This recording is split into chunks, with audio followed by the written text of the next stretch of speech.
international allies are coming to Canada's defense over the ongoing dispute with China. The UK and United States are now voicing their support along with the European Union.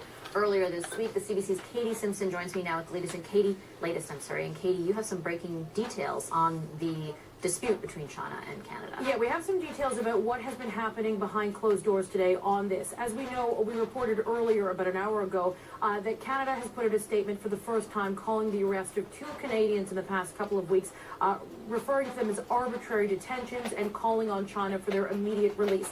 Canada had resisted doing that until they had more information about the situation, but now Chrystia Freeland has put out a statement to say that they would like China to release these citizens immediately.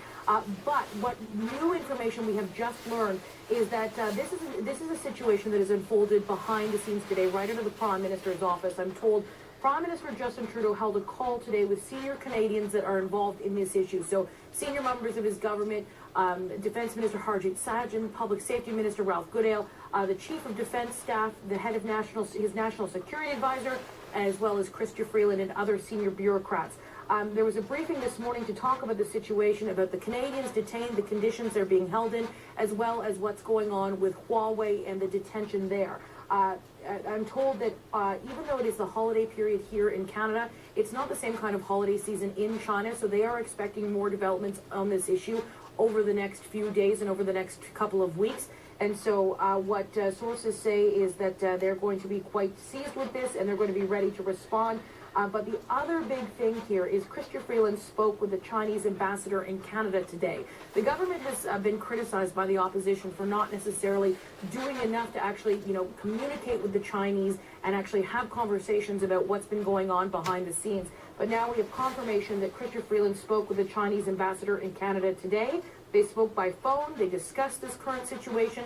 This will be the second phone call they've had together since this dispute sort of escalated, as well as other senior officials. There have been 2 other conversations with senior government officials and the Chinese ambassador. We also have part of that statement that was put out by Global Affairs earlier today, and we'll bring it up for you right now. It says, this is from Chrystia Freeland. It says, "I wish to express Canada's appreciation to those who have spoken recently in support of the rule of law as fundamental to free societies. We share with our partners the conviction that the rule of law is not a choice, it is the bedrock of democracy.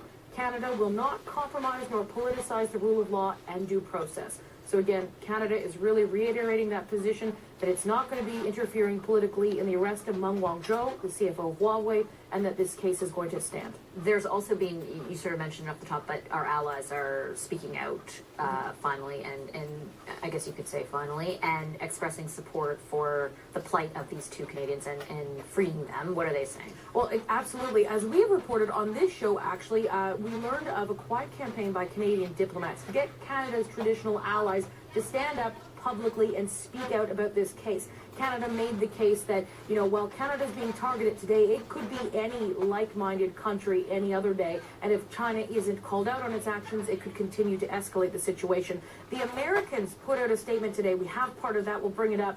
Canada, a country governed by the rule of law, is conducting a fair, unbiased, and transparent legal proceeding with respect to Ms. MENG Wanzhou. Canada respects its international legal commitments by honoring its extradition treaty with the United States. We share Canada's commitment to the rule of law, and we will defend and uphold this principle. We also express our deep concern for the Chinese government's detention of 2 Canadian citizens earlier this month and call for their immediate release. So on top of that, the UK also put out a statement. I'm not going to read that one as well, but it's very similar. But the UK, the US, and yesterday the EU put out a statement, all calling for the release of these Canadian citizens. All 3 sort of traditional allies standing up for Canada publicly. And now we wait for Beijing's response. All right, we sure do, and I know you'll bring us the details when you have them. Thanks, Katie. The CBC's Katie Simpson.